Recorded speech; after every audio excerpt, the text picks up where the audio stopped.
저는 올해 72이 된 할아버지입니다.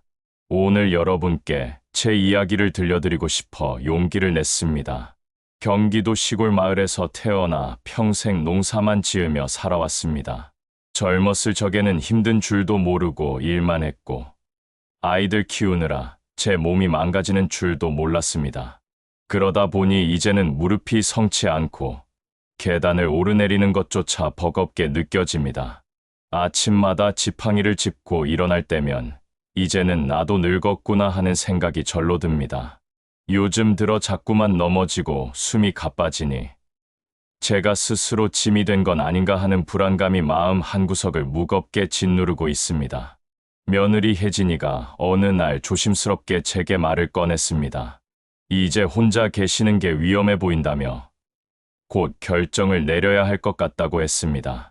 순간 가슴이 철렁 내려앉았습니다. 결국 나도 요양원에 보내지는구나 하는 생각이 귓가에서 맴돌며 잠을 이룰 수가 없었습니다. 요양원이라는 단어가 머릿속에 남아 지워지질 않았습니다.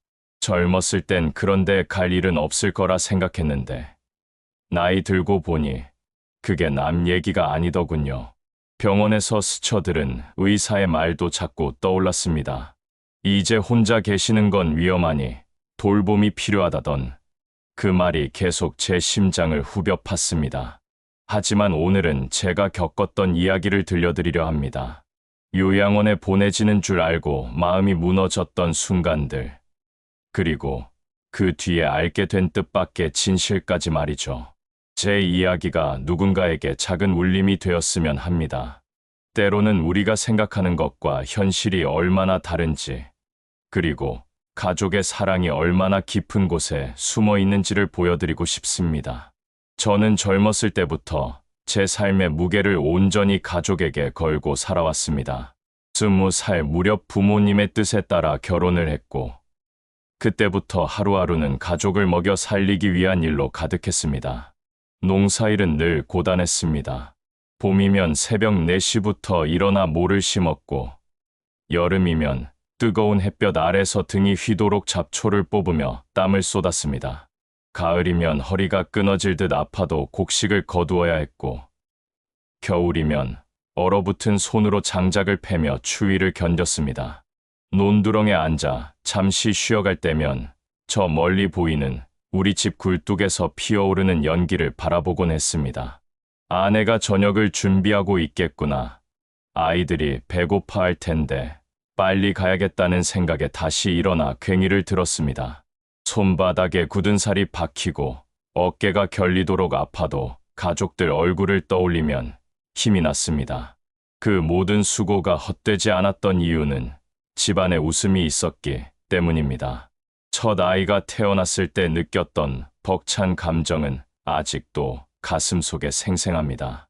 밤새 진통을 겪던 아내의 손을 붙잡고 기다리다가 마침내 아이의 울음소리를 들었을 때 그 벅참이란, 아내와 눈을 마주치며 기쁨의 눈물을 흘렸던 기억, 갓난아이를 품에 안았을 때 세상을 다 가진 듯했던 그 따뜻함이 지금도 선명합니다.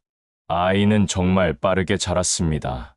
처음 뒤뚱뒤뚱 걸음마를 하던 모습, 아빠라고 처음 불렀을 때의 기쁨, 학교에 처음 입학하던 날 새 가방을 메고 뛰어가던 뒷모습, 그 모든 순간들이 제게는 보물 같은 기억입니다.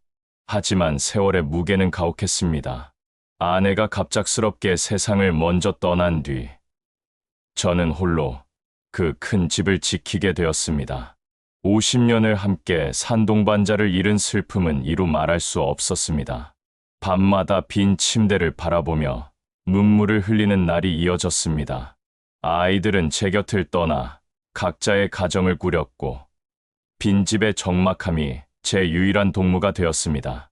아들은 서울로 직장을 잡아 자주 볼 수 없었습니다. 명절이나 특별한 날에만 얼굴을 볼 수 있었죠. 그래서 자연스레 며느리가 제 곁을 가장 많이 챙겨주는 사람이 되었습니다. 처음에는 서먹했던 며느리와의 관계도 시간이 지나면서 친딸처럼 가까워졌습니다. 일주일에 2~3번은 반찬을 챙겨주고 병원에 함께 가주며 불편한 일이 있으면 먼저 나서서 도와주었습니다. 전기가 나갔을 때는 손전등을 들고 달려와 전기 점검을 해주었고, 몸이 아플 때는 밤늦게라도 병원에 데려다 주었습니다. 며느리가 해주는 음식도 아내의 손맛과 비슷해 마음이 따뜻해졌습니다. 특히 된장찌개 끓이는 솜씨는 아내 못지않았습니다. 가끔 제가 입맛이 없어 할 때면 어린 시절 좋아했던 음식이 뭔지 물어보고 정성스럽게 만들어 주기도 했습니다. 그런데 최근 들어 며느리의 일상이 점점 바빠지기 시작했습니다. 아들과 맞벌이를 하느라 늘 피곤해했고, 중학생과 초등학생이 된 아이들까지 돌보느라 지쳐 있었습니다.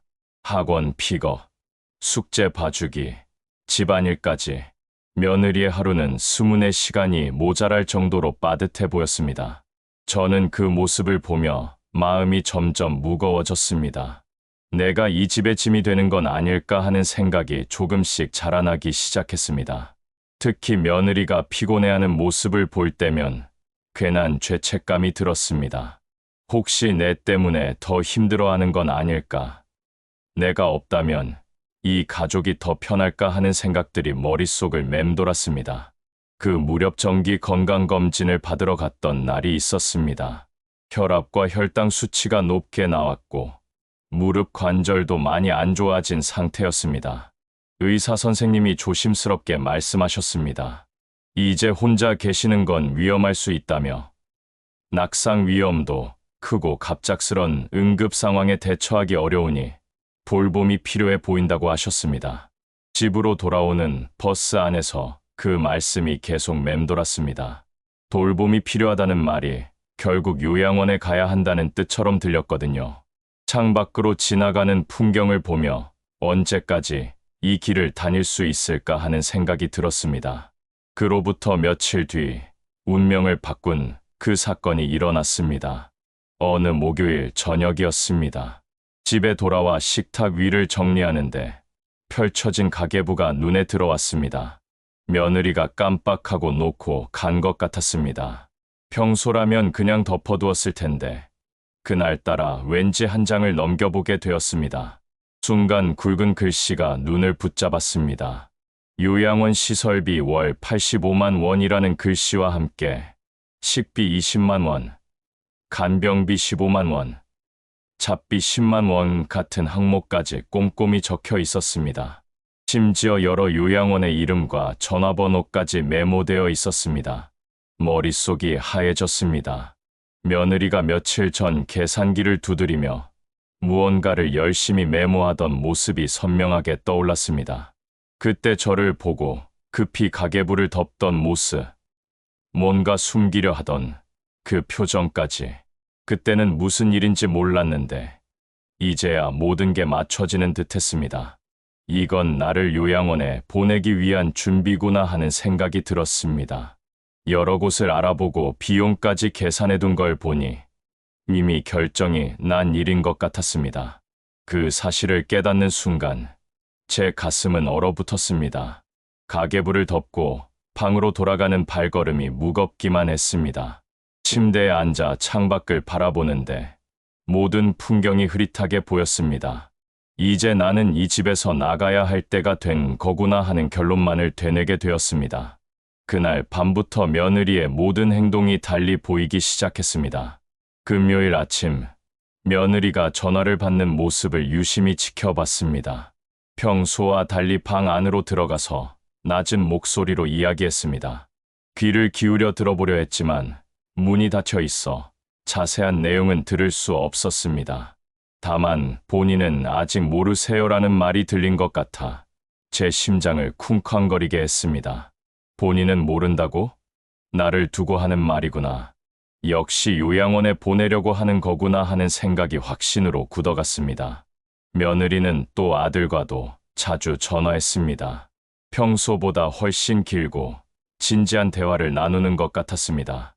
제가 거실에 나오면 급히 전화를 끊고 환하게 웃으며 인사했는데 그 웃음이 제 눈에는 억지스럽게 보였습니다. 토요일이 다가오자 며느리가 여러 번 말해뒀습니다. 이번 주말엔 꼭 나가실 일이 있다며 좀 중요한 일이라고 했습니다. 처음엔 무슨 일인지 궁금해서 물어봤지만 며느리는 웃으며 자세한 설명을 피했습니다. 그냥 준비만 하시면 되고 깔끔한 옷으로 입으시라는 말만 반복했습니다.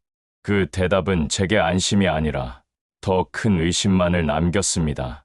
가계부에서 본 그 숫자들이 계속 머릿속을 맴돌았거든요. 월 85만 원, 식비 20만 원. 숫자가 떠오를 때마다 가슴이 답답해졌습니다. 금요일 밤, 저는 결국 잠을 이루지 못했습니다. 침대에 누워 천장을 바라보며 온갖 생각이 머릿속을 스쳐갔습니다. 70년을 살아오면서 이런 날이 올 줄 알았나? 내가 가족들에게 그렇게 큰 짐이 되었나? 그래도 조금만 더 기다려주면 안 되나 하는 생각들이 계속 맴돌았습니다.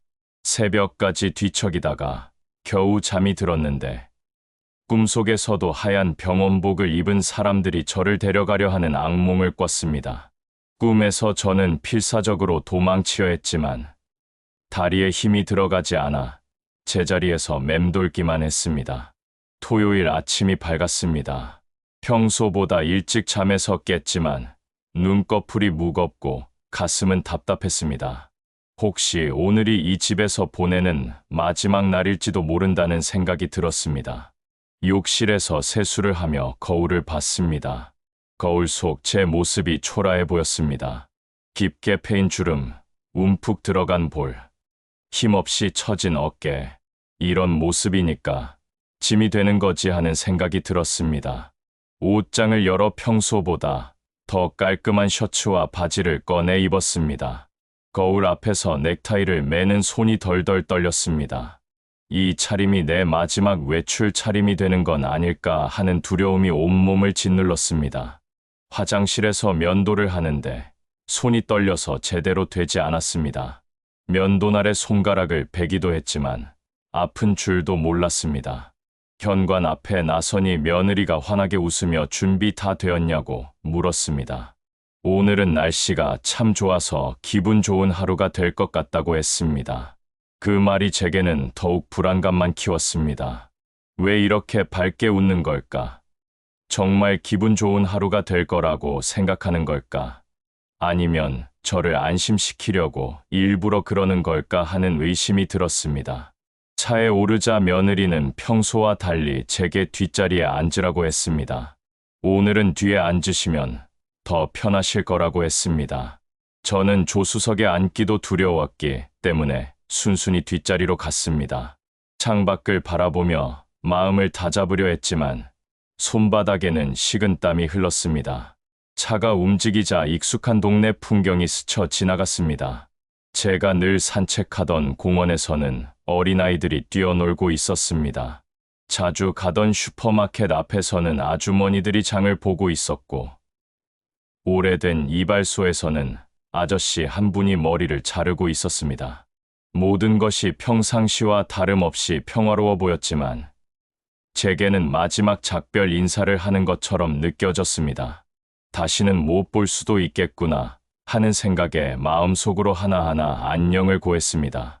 30년 넘게 다닌 교회, 아내와 함께 장을 보던 시장, 손자들과 함께 놀던 놀이터까지 말이죠. 도심을 벗어나자 낯선 풍경들이 펼쳐졌습니다.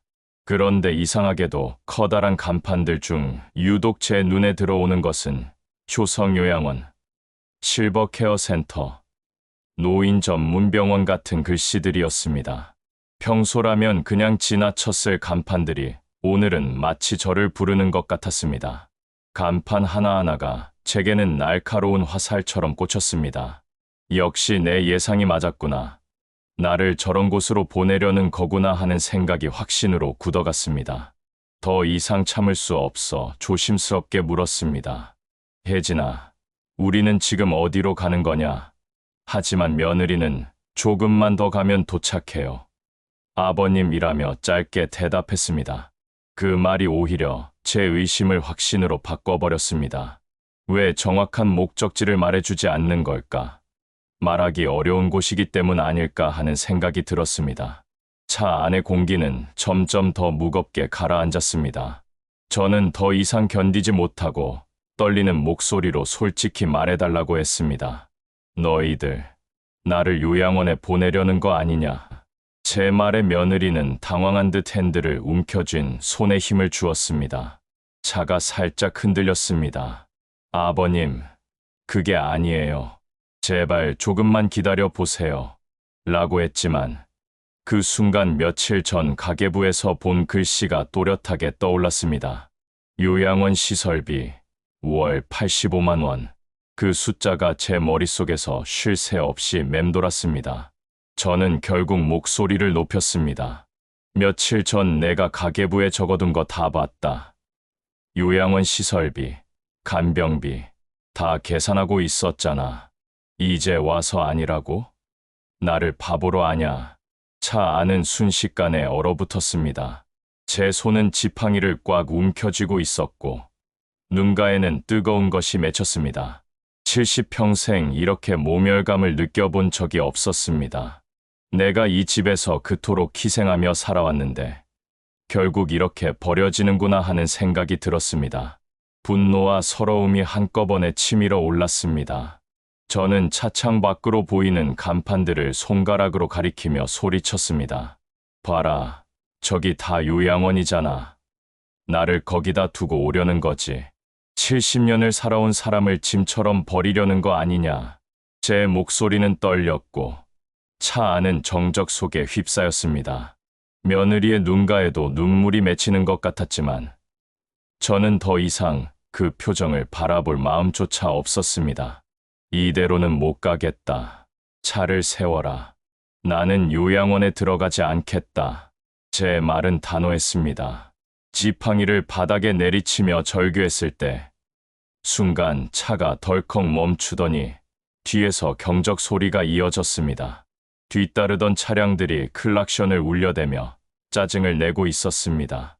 도로 한복판에서 차가 멈추자 며느리는 황급히 차를 갓길로 빼냈습니다. 창밖으로 쏟아지는 시선들이 제게는 손가락질처럼 느껴졌습니다. 저 노인네가 또 사고를 치는구나 하는 소리가 들리는 것 같았습니다. 저는 지팡이를 바닥에 힘껏 내리치며 다시 외쳤습니다. 너희들이 나를 이렇게 취급하는구나. 내가 그렇게 짐이 되니? 내가 살아있는 게 그렇게도 부담이냐?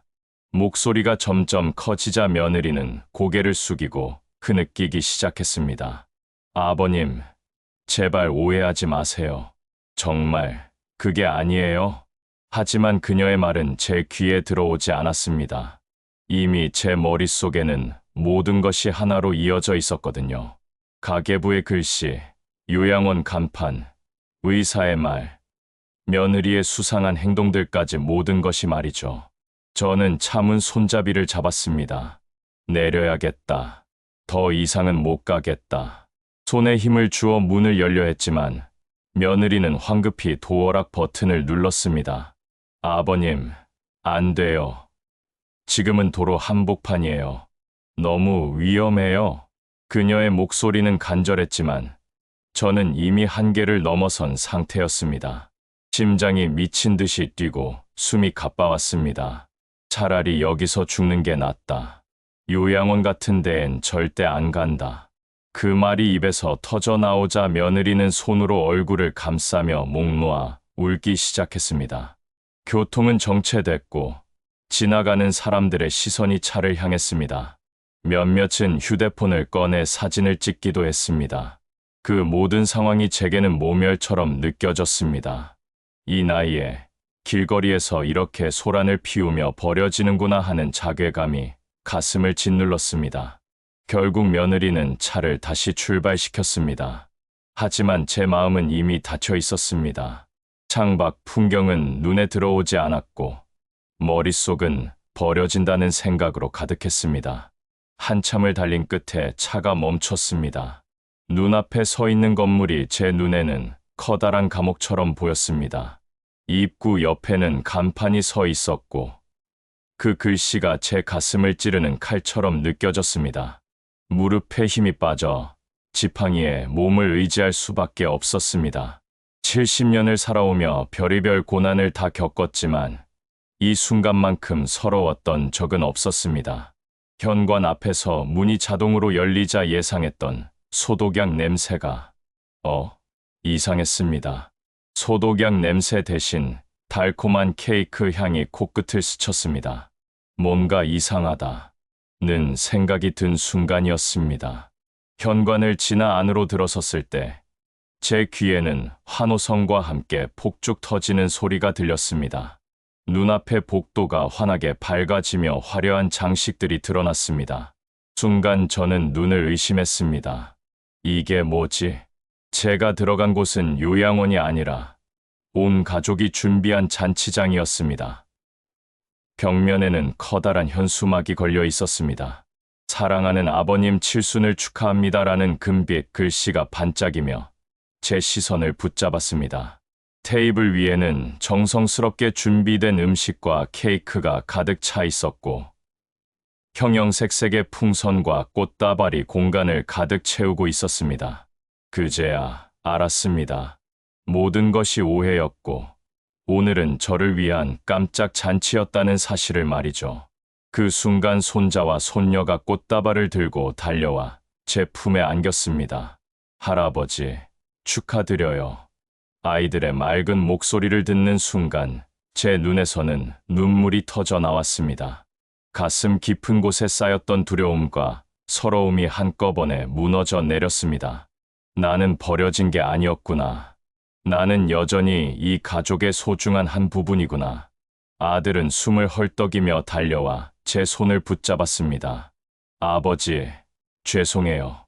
그동안 말씀을 못 드렸습니다. 오늘은 아버지 칠순을 꼭 기억하고 싶어서 이렇게 준비했어요. 그 말에 더는 울음을 참을 수 없었습니다. 며느리도 다가와 눈물을 글썽이며 말했습니다. 아버님, 오해하게 해서 정말 죄송해요. 가계부에 적어두었던 건 요양원비가 아니라 잔치 비용이었어요. 깜짝 선물이라 미리 말씀드릴 수 없었던 거예요. 순간 머릿속에서 모든 퍼즐이 맞춰졌습니다. 며칠 전 가계부의 숫자들, 전화기 너머의 낮은 목소리, 토요일에 나가야 한다던 말까지 모두 저를 위한 준비였던 것입니다. 저는 며느리의 손을 꼭 붙잡았습니다. 내가 너를 오해했구나. 미안하다. 그리고 정말 고맙다. 그 말을 하는 순간 제 마음은 따뜻한 감동으로 젖어갔습니다. 잔치장 한가운데에는 제가 살아온 세월이 사진으로 전시되어 있었습니다. 젊은 시절 군복을 입었던 모습, 아내와 결혼하던 날, 어린 아들을 품에 안고 웃던 사진들이 벽면을 가득 채우고 있었습니다. 한 장 한 장마다 추억이 스며 있었고 그 곁에는 가족들이 직접 쓴 짧은 글귀가 붙어 있었습니다. 아버지가 계셔서 우리 가족은 든든합니다. 고생만 하신 우리 아버지, 오래오래 건강하세요. 할아버지의 젊은 시절이 정말 멋있어요. 글귀를 읽을 때마다 제 눈에서는 다시 눈물이 흘렸습니다. 손자와 손녀는 직접 쓴 편지를 내밀었습니다. 어린 손녀의 삐뚤빼뚤한 글씨에는 할아버지가 해주시는 옛날 이야기를 가장 좋아해요. 할아버지는 우리 집의 보물이에요 라는 문장이 적혀 있었습니다. 중학생 손자는 할아버지는 제 자랑입니다. 친구들에게도 항상 할아버지 이야기를 해줘요. 저도 할아버지처럼 멋있게 살고 싶어요 라고 적어두었습니다. 편지를 읽으며 저는 흐느꼈습니다. 이토록 사랑받고 있었는데 나는 왜 혼자서 버려진다고 생각했을까 하는 후회가 밀려왔습니다. 며느리가 다가와 조심스럽게 설명해 주었습니다. 아버님, 사실 한 달 전부터 남편과 함께 이 깜짝 잔치를 계획했어요. 가계부에 적어둔 숫자들은 케이터링 비용, 장식 비용, 사진 인화비 등이었는데 깜짝 선물이라 미리 말씀드릴 수 없었던 거예요. 전화 통화도 모두 잔치 준비를 위한 것이었어요. 손자, 손녀와는 언제 올 수 있는지 확인하고 있었고 아들과는 음식 메뉴와 장식을 상의하고 있었던 거였어요. 토요일 아침 일찍 나가야 하는 이유도 잔치장 세팅이 완료되는 시간에 맞춰 도착하기 위해서였어요. 잔치 내내 저는 끊임없이 눈물을 닦아야 했습니다.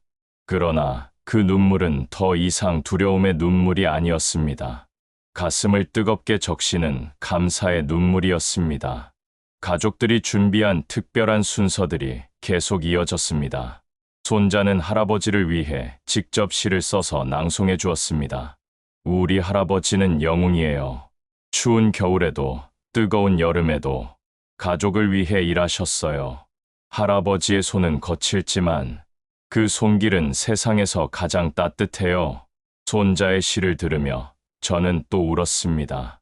손녀는 피아노로 할아버지가 좋아하시는 고향의 봄을 연주해 주었습니다. 어린 손가락으로 치는 연주는 서툴렀지만 제게는 세상에서 가장 아름다운 선율로 들렸습니다. 아들은 회사에서 특별히 휴가를 내고 한 달 전부터 준비했다며 아버지께 감사의 마음을 전하고 싶었다고 했습니다.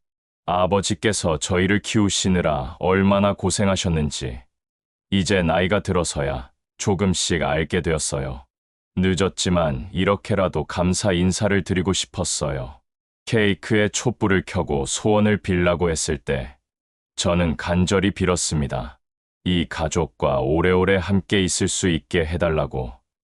그리고 다시는 이런 오해를 하지 않게 해달라고 말이죠. 잔치가 끝나갈 무렵 며느리가 작은 상자를 건네주었습니다. 아버님께 드리고 싶었던 선물이에요. 상자를 열어보니 금으로 된 시계가 들어있었습니다. 뒷면에는 사랑하는 아버님께 건강하게 오래 사세요라는 글씨가 새겨져 있었습니다. 이 시계를 보실 때마다 저희가 아버님을 얼마나 사랑하는지 기억해 주세요. 그리고 혹시라도 외로우시거나 걱정되는 일이 있으시면 언제든 말씀해 주세요. 저희가 함께 있다는 걸 절대 잊지 마세요. 그날 집으로 돌아오는 길, 아침에 지나쳤던 같은 풍경이 전혀 다르게 보였습니다. 공원에서 뛰어노는 아이들, 오래된 이발소의 간판, 슈퍼마켓 앞의 사람들, 모든 것이 다시는 못 볼 곳이 아니라 앞으로도 함께할 내 삶의 배경이었습니다. 심지어 도로에 늘어서 있던 요양원 간판들조차 더 이상 두렵지 않았습니다. 그곳은 나를 버리는 곳이 아니라 누군가에게 꼭 필요한 쉼터일 수도 있다는 생각이 들었습니다. 언젠가 정말 필요할 때가 오면 그때는 가족들과 충분히 상의해서 결정하면 되는 것이라고 생각하게 되었습니다. 저는 마음속으로 다짐했습니다. 나는 이 가족의 짐이 아니다. 나는 이 가족의 소중한 일원이다. 앞으로는 오해하지 않고 더 믿으며 살아야겠다. 그 후 몇 달이 지난 지금, 저는 여전히 며느리가 해주는 반찬을 먹으며 손자들과 함께 웃고 있습니다. 가끔 그날의 오해를 떠올리면 부끄러우면서도 고마운 마음이 듭니다. 때로는 오해가 더 큰 사랑을 확인하는 계기가 되기도 한다는 걸 이제야 알게 되었거든요. 며느리는 그날 이후 더욱 자주 안부를 물어오고 저도 제 마음을 솔직하게 표현하려 노력하고 있습니다. 불안하거나 걱정될 때는 혼자 끙끙 앓지 않고 이야기하려고 합니다. 그랬더니 오해할 일도 줄어들고 서로를 더 깊이 이해하게 되었습니다. 손자들과의 관계도 더 가까워졌습니다. 이제는 매주 토요일마다 손자들이 저에게 전화를 해서 안부를 묻습니다. 손녀는 학교에서 있었던 재미있는 일들을 들려주고 손자는 공부하다가 모르는 한자가 있으면 할아버지께 물어봅니다. 아들도 예전보다 자주 안부 전화를 합니다. 직장 일로 바쁘지만 적어도 일주일에 한 번은 꼭 전화해서 건강은 어떤지, 불편한 건 없는지 물어봅니다. 가끔은 주말에 가족들과 함께 놀러 와서 함께 식사하며 이런저런 이야기를 나누기도 합니다. 그날 밤, 저는 오랜만에 깊은 잠에 들었습니다. 오해는 눈물을 불렀지만 그 눈물은 결국 사랑을 확인하는 눈물이었습니다. 이제 저는 압니다. 사랑은 말하지 않으면 전해지지 않고 믿음은 나누지 않으면 쉽게 흔들린다는 걸 말이에요. 그리고 서로의 진심을 확인하는 대화가 얼마나 소중한지도 깨달았습니다. 혹시 여러분도 저처럼 가족의 마음을 오해하고 계신 건 아닌가요? 나이가 들면서 자꾸만 위축되고 내가 짐이 되는 건 아닐까 걱정하게 되는 건 자연스러운 일인지도 모릅니다. 하지만 가족의 사랑은 우리가 생각하는 것보다 훨씬 깊고 넓다는 걸 기억하셨으면 좋겠습니다. 때로는 한마디 고맙다는 말, 사랑한다는 말이 가장 큰 힘이 됩니다. 그리고 서로의 진심을 확인하는 솔직한 대화가 모든 오해를 풀어주는 열쇠가 될 수 있습니다. 혹시 여러분도 가족과 비슷한 오해를 겪으신 적 있나요? 댓글로 여러분의 이야기를 들려주시면 서로에게 큰 힘이 될 것 같습니다. 여러분의 경험이 또 다른 누군가에게 용기가 될 수 있을 테니까요. 긴 이야기를 끝까지 들어주셔서 진심으로 감사합니다. 제 이야기가 여러분의 마음에 작은 울림이라도 되었다면 그것만으로도 충분합니다. 오늘 하루도 건강하시고 평안하시길 바랍니다. 여러분의 가정에도 따뜻한 사랑과 웃음이 가득하시길 기원합니다.